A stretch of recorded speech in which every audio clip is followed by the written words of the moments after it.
Everyone, this is Ankita Awasthi. Welcome to my channel Ankita's business. ये video आपके लिए बहुत ज़्यादा इंपॉर्टेंट है। अगर आपने स्किप कर दिया तो आपका ही लॉस होने वाला है। बेसिकली इस वीडियो में हम स्कॉलरशिप के बारे में बताने वाले हैं, क्योंकि आप किसी यूनिवर्सिटी में अगर जाओगे तो आपके पास मनी भी तो होना चाहिए। Money is the main power, है ना। तो बेसिकली आपके पास वो पैसा भी होना चाहिए। पैसा कहाँ से आएगा? ऐसे तो बैठे बैठे कुछ होना नहीं है, क्योंकि आप तो यहाँ पे आप ग्रेजुएशन कर रहे होगे, पोस्ट ग्रेजुएशन कर रहे होगे। तो आपको यहाँ पे कैसे क्या करना है जिससे कि आपको अच्छे से पैसा मिल जाए। तो उसके लिए आपको स्कॉलरशिप मिलता है। स्कॉलरशिप कौन देता है? गवर्नमेंट देती है। तो उसके बारे में हम बात करेंगे। बेसिकली कई तरह की स्कॉलरशिप होती हैं। एक तो गवर्नमेंट की स्कॉलरशिप होती है, जो अगर आपने गवर्नमेंट की स्कॉलरशिप लेनी है तो वो सिर्फ एक ही स्कॉलरशिप मिलती है। अगर आप प्राइवेट लेना चाहते हो तो मल्टीपल टाइप की आपको स्कॉलरशिप मिल सकती हैं, उसके तरीके अलग अलग होते हैं। तो बेसिकली यहाँ पे हम यूपी स्कॉलरशिप के बारे में बात करने वाले हैं। उस पर हम डिटेल में इंफॉर्मेशन बताएंगे। आपको बिल्कुल भी स्किप मत करना है, ये वीडियो पूरा देखना है। एक एक चीज़ यहाँ पे क्लियर कर दूंगी, क्योंकि अभी तो मैंने आपका एडमिशन करा दिया है, आपका अच्छे से एडमिशन हो चुका है। यूनिवर्सिटीज़ आपको कुछ कुछ बच्चों को रह गई हैं, बस कुछ कुछ बच्चे ही रह गए हैं। ज़्यादातर ऑलमोस्ट बच्चों को यहाँ पे यूनिवर्सिटीज़ मिल गई, चाहे वो यूजी हो और चाहे वो पीजी हो। तो दोनों बच्चों के लिए वीडियो है। बेसिकली हम यहाँ पे आपको ये बताना चाह रहे हैं कि किनको किनको यहाँ पे यूपी स्कॉलरशिप मिल सकता है। बेसिकली यूपी स्कॉलरशिप जो है वो बहुत ही फेमस है, आप सभी को पता भी होगा। इसमें कैसे क्या होता है प्रोसेसर वो बताऊंगी। प्लस और भी जो बच्चे हैं जो यूपी के नहीं हैं, जो अलग कैटेगरी के आ रहे हैं, जो अलग स्टेट से आ रहे हैं, उनको भी कई तरह की स्कॉलरशिप मिलती है। उसके बारे में भी हम डिस्कस करेंगे। तो फिलहाल के लिए यहाँ पे हम अभी यूपी स्कॉलरशिप के बारे में बात करते हैं कि इसके लिए कौन कौन एलिजिबल है, लास्ट ईयर कितना क्या डाटा गया हुआ था, क्या एलिजिबिलिटी क्राइटेरिया है, जनरल को कितनी मिलती है, जनरल ओबीसी ईडब्ल्यूएस को कितनी मिलती है, एससी एसटी और पीडब्ल्यूडी को कितनी मिलती है। प्लस यहाँ पे हम डॉक्यूमेंट के बारे में बात करेंगे, कैसे अप्लाई करना है। अगर अप्लाई करने में कुछ कुछ ये मिस्टेक हो गई ना, तब आपका फॉर्म रिजेक्ट भी हो सकता है। प्लस यहाँ पे फॉर्म फिलिंग कैसे होगी, सब्जेक्ट का क्या होगा, स्टेटस कैसे चेक होता है, स्टेटस से क्या होता है, और जो यहाँ पे मतलब बेसिकली हम आपको बहुत तरह की चीज़ें बताने वाले हैं। अगर आपकी फैमिली इनकम 5 लाख से ज़्यादा है तो मतलब कौन सी स्कॉलरशिप मिलेगी, 8 लाख से ज़्यादा है तो कौन सी मिलेगी, और अगर 2 लाख से कम है तो कौन सी स्कॉलरशिप मिलेगी। अगर ज़्यादा है, अगर आपको यूपी स्कॉलरशिप लेना है तो उसके लिए आपको क्या करना पड़ेगा। तो ये बहुत सारे वीडियोज़ यहाँ पे मिलने वाले हैं। तो फिलहाल के लिए इस चैनल को सब्सक्राइब कर लो, क्योंकि अभी हम आपको बैक टू बैक कई सारे वीडियोज़ स्कॉलरशिप के बारे में बताऊंगी। कई सारे वीडियोज़ आपको स्कॉलरशिप पे बेस्ड मिलेंगे।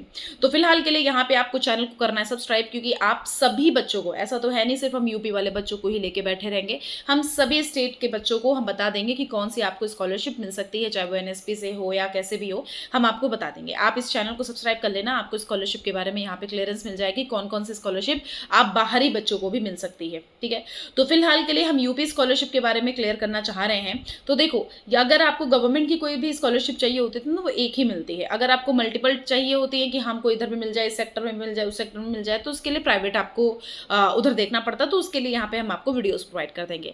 तो फिलहाल के लिए अगर हम बात करें तो आपकी 100% यूपी स्कॉलरशिप आएगी कैसे, आप ये वीडियो देखोगे तब। ठीक है, सुनो, फॉर्म फिलिंग करनी होती है, बच्चों की रिजेक्शन हो जाते हैं फॉर्म के, तो उसके रिजेक्शन कैसे होते हैं, क्या होते हैं। तो बेटा उसके लिए आपको स्टेटस चेक करना होता है। स्टेटस में कुछ नहीं होता है, आप नॉर्मली जब भी फॉर्म फिल हो जाता है ना, तो आपको स्टेटस चेक करना होता है कि वहाँ से फॉरवर्ड हुआ है, यूनिवर्सिटी फॉरवर्ड की है या नहीं की। कभी कभी यूनिवर्सिटी भी फॉरवर्ड नहीं करती है, तो उसके बारे में भी हम बात करेंगे। तो फिलहाल के लिए अगर हम बात करें बेटा, लास्ट ईयर का जो टोटल स्कॉलरशिप बच्चों को मिली थी वो 34 लाख को मिली थी। मतलब बेसिकली हम अगर बात करें ना, बहुत बहुत सारे बच्चों को यहाँ पे स्कॉलरशिप मिलती है यूपी के, और जो अदर स्टेट हैं उनके बारे में भी हम बात करेंगे अभी।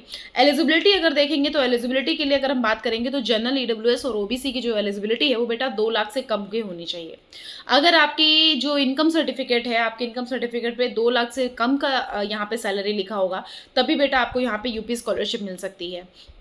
एससी एसटी वाले बच्चे जो हैं उनका अगर 2.5 लाख, मतलब अगर 2.5 लाख से कम अगर आपका इनकम सर्टिफिकेट पे शो होगा तो आपको यूपी स्कॉलरशिप मिल सकती है। पहला नंबर पे तो एलिजिबिलिटी क्राइटेरिया ये है। इनकम सर्टिफिकेट आपको बनवाना बहुत ज़रूरी है। इन केस आपकी जो सैलरी है बहुत ज़्यादा है, हम आपको ये सजेस्ट नहीं करेंगे, ये बिल्कुल अलग है, लेकिन इन केस ज़्यादा है और 5 है, 8 है, तो उसके लिए अलग से स्कॉलरशिप आती है। अदरवाइज अगर आपका 3 समथिंग है ना, तो आप 2 लाख से कम का इनकम सर्टिफिकेट बनवा सकते हो, अगर आपका दिल करे। आप देख लेना, वो कुछ रूल्स और लीगलिटी का सीन होता है उसके बारे में। अभी हम बात कर लेते हैं यहाँ पे कैसे क्या फॉर्म है, क्या है। तो देखो यहाँ पे फॉर्म आ चुका है 31 दिसंबर, मतलब आपकी लास्ट डेट है 31 दिसंबर 2024 आपकी लास्ट डेट है। आपको यहाँ पे नॉर्मली वो जा करके फॉर्म पूरा फिल करना है। मैं आपको भी बता देती हूँ कि कैसे वो फॉर्म को फिल करना होगा। अगर आपने एक बार फॉर्म फिल कर दिया तो आपको बार बार फॉर्म फिल करने की भी जरूरत नहीं। ये नहीं कि आप फर्स्ट ईयर में अलग फिल कर रहे हो, सेकंड ईयर में अलग कर रहे हो, थर्ड ईयर में अलग कर रहे हो, फोर्थ ईयर में अलग कर रहे हो, ऐसा कुछ भी नहीं है। आप एक बार अगर फॉर्म फिल कर दोगे ना, जब भी आप सेकंड ईयर में जाओगे तो उसको रिन्यूअल करा लोगे, थर्ड में जाओगे तो उसका रिन्यूअल करा लोगे, फोर्थ ईयर में जाओगे तो उसका रिन्यूअल करा लोगे। आपको प्रॉपर पूरी तरह से कुछ नहीं करना, सिर्फ आपको रिन्यूअल कराना होता है और कुछ नहीं करना होता है। तो फिलहाल के लिए इनका फॉर्म निकल चुका है और 1 तारीख से शुरू हो चुका था और वो अब चलेगा दिसंबर तक का, मतलब 31 दिसंबर तक का यहाँ पे फॉर्म है अभी ओपन। आप आराम से अप्लाई कर सकते हो, उसके लिए भी कोई इशू नहीं है। हम आपको बता देंगे कैसे अप्लाई करना है, क्योंकि अगर आपने अप्लाई गलत किया ना तब आपका स्कॉलरशिप नहीं आएगा। ये चीज़ मैं क्लियर कट बोल दे रही हूँ, क्योंकि मेरा भी ऐसा ही कुछ इशू हुआ था। तो अगर आपने अप्लाई गलत किया, अगर आपने फॉर्म गलत फिल कर दिया ना, तो आपको बहुत प्रॉब्लम हो सकती है। इस वजह से मैं बोल रही हूँ, आप ध्यान से समझना। आपको यहाँ पे चैनल को सब्सक्राइब कर लेना चाहिए, क्योंकि अभी हम आपको ये वीडियो भी प्रोवाइड कर देंगे जिसमें मैं प्रॉपर एक फॉर्म फिल करूँगी और वो आपको फॉर्म मैं आपको दिखाऊंगी कैसे कैसे मैं फॉर्म फिल कर रही हूँ। ठीक है, अभी यहाँ पे पूरी डिटेल में इन्फॉर्मेशन आपको बता देती हूँ कैसे क्या होगा।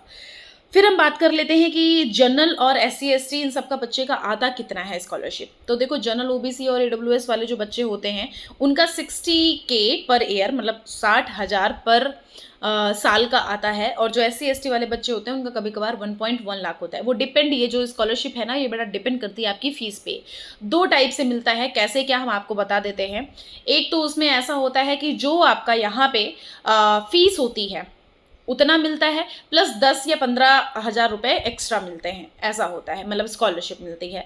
तो बेसिकली अगर हम बात करेंगे ना बेटा कि आपकी इतनी कैसे मिल सकती है, तो बेटा वो डिपेंड करता है आपके फीस पे। बीटेक वगैरह में तो अच्छी खासी मिल जाती है आपको स्कॉलरशिप, और BSc वगैरह में देखें तो थोड़ा सा मतलब उतना हाई नहीं जाता, लेकिन मिल जाता है फिर भी 30-35,000 तक का आपको स्कॉलरशिप मिल जाती है। ठीक है, अभी हम बात कर लेते हैं कि जो ये एलिजिबिलिटी किसके लिए है बेसिकली। तो यूपी में जैसे अगर हम बात करें, हम आपको सिर्फ एक लाइन बोलेंगे कि हर वो कॉलेज में एडमिशन, मतलब अगर आप ऐसे कॉलेज में पढ़ रहे हो जिसका रजिस्टर यूपी स्कॉलरशिप की साइट पे है, यूपी स्कॉलरशिप साइट पे अगर उसका रजिस्ट्रेशन है, तो आपको आराम से वहाँ पे यूपी स्कॉलरशिप मिल सकता है। आपको कुछ नहीं करना है, आप इनरोल्ड होने चाहिए यूजी या पीजी में। दूसरी बात, अगर आप 11 से 12th में आते हो तब भी ये मिलता है। तीसरी बात ये कि अगर 12 से यूजी में जा रहे होते हो तब भी मिलता है। यूजी से पीजी में भी अगर इनरोल, किसी कॉलेज में अगर इनरोल हो चुके होंगे तो मिल जाता है। ठीक है, और यहाँ पे अगर हम बात करें तो कैसे मिलता है, तो ज़्यादातर देखो यूपी के सारे बच्चों के लिए रहता है कि यूपी के जितने बच्चे हैं वो यहाँ पे एलिजिबल है।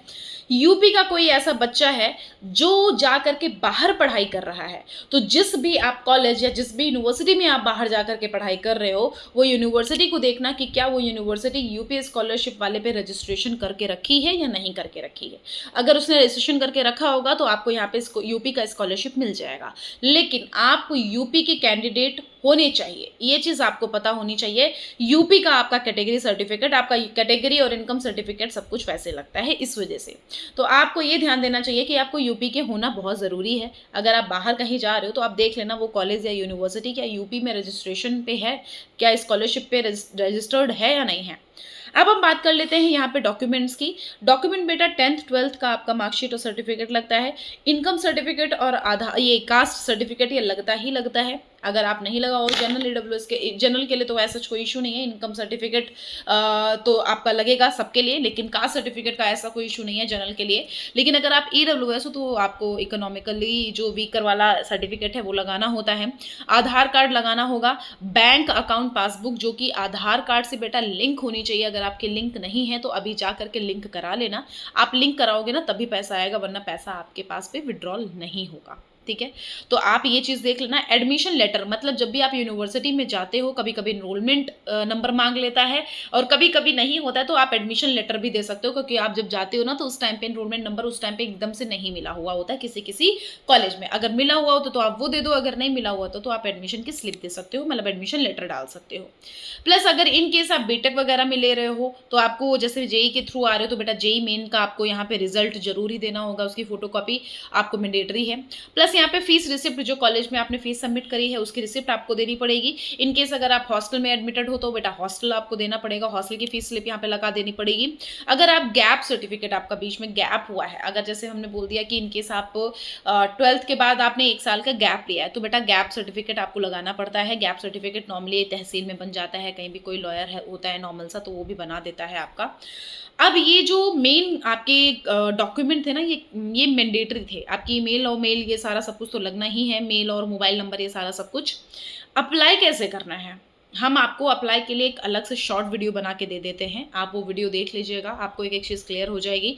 आपको नॉर्मली क्या करना है, यूपी स्कॉलरशिप सरकारी रिजल्ट.com आप पहले सर्च करिएगा, उसमें यूपी स्कॉलरशिप लिखा होगा। इस यूपी स्कॉलरशिप पे आप क्लिक करोगे तो नीचे जा करके अप्लाई करोगे। अप्लाई करने पे जाके अप्लाई रजिस्टर, ऊपर जब स्टूडेंट वाले सेक्शन पे जाओगे, स्टूडेंट पे क्लिक करोगे तो रजिस्ट्रेशन का ऑप्शन आ रहा होगा।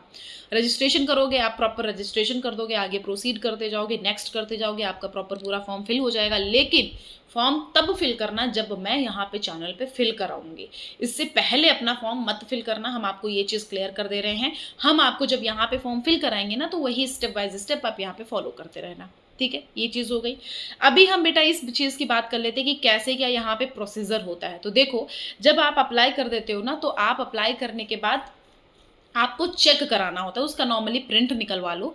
प्रिंट निकलवा के अपने इंस्टीट्यूट में दिखा लो कि हाँ देख लो क्या ये सही है। फिर ये जब वो सही बता देते हैं ना तब आप फाइनल सबमिट करते हो। आफ्टर 3 डेज आपका फाइनल सबमिशन का ऑप्शन आता है। जब फाइनल सबमिट कर देते हो, फाइनल सबमिट करने के बाद आपको यहाँ पे वो सबमिट करने के बाद आपका एक स्लिप निकलता है, एक फाइनल सबमिशन का एक स्लिप निकल के आता है, कुछ उसको नाम बोलते हैं, अभी मुझे याद नहीं है।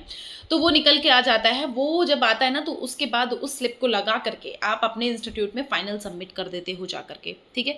जब आप इंस्टीट्यूट पे दिखाते हो, पहले इंस्टीट्यूट पे फॉर्म निकलवा के प्रिंट करवा के उसको दिखवाओगे, अगर इंस्टीट्यूट वालों ने बोला सब कुछ ठीक है तब आप अपने पोर्टल पे फाइनल सबमिट करोगे।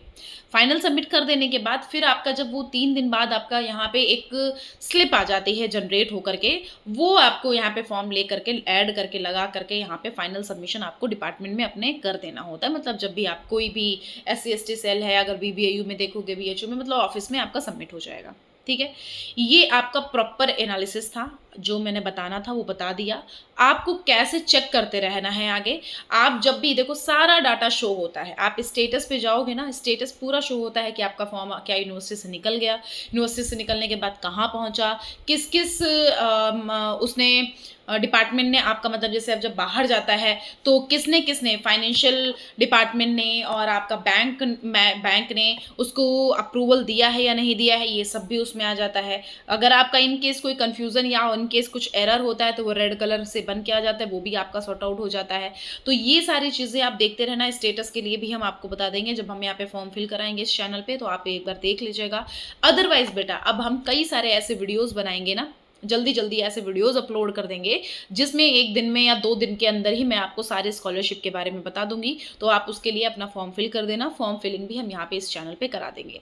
तो आपको मेरे हिसाबों से 100% ये वीडियो अच्छा लग रहा होगा। तो अगर अच्छा लग रहा है और आगे वैसे ऐसे ही अच्छे लगे वीडियोज़ तो उसके लिए चैनल को ज़रूर से सब्सक्राइब कर लेना, जिससे कि बेटा कोई भी अपडेट मिस ना हो।